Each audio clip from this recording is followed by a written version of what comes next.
Well, our expectation before the trip is probably been pretty big, because I mean we actually sort of started this back in 2020. So we've had 3 years to build up the anticipation. But to be fair, genuinely, it's met them. Like, you come to this place in the middle of the Sahara Desert that you'd never think you'd be able to get these vehicles to, and you're surrounded by these just enormous waves of sand.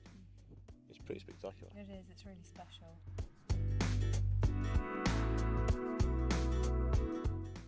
It's a big vehicle, but it's really easy to drive. It's got an automatic gearbox, which I blooming love.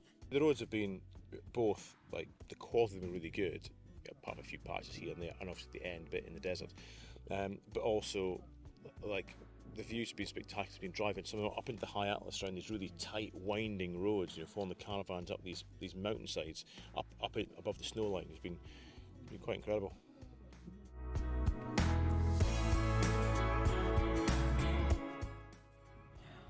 Oh, I've got too many. I love the camels. We went camel riding today. We did a camel caravan and it was amazing. It's been the stars for me, and I knew I've been at fairly remote places before, so I knew how good the sky gets when there's almost no light pollution.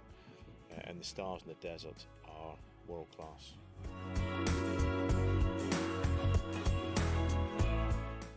I think people have an expectation that places that are far away are hard to get to, or the going's going to be really tough, or they don't have the skills. But I think if you have a caravan and you can tow it, you can do it. And I think if you have a motorhome and you can drive it, you can do it.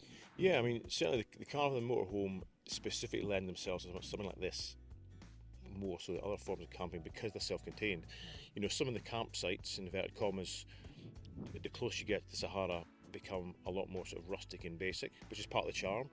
But having that self-sufficiency of the kitchen, the fridge, the solar panels to power it all, a shower and a toilet, it's as comfortable as any campsite that you'll sleep in the UK, except when you wake up you're surrounded by the Sahara Desert.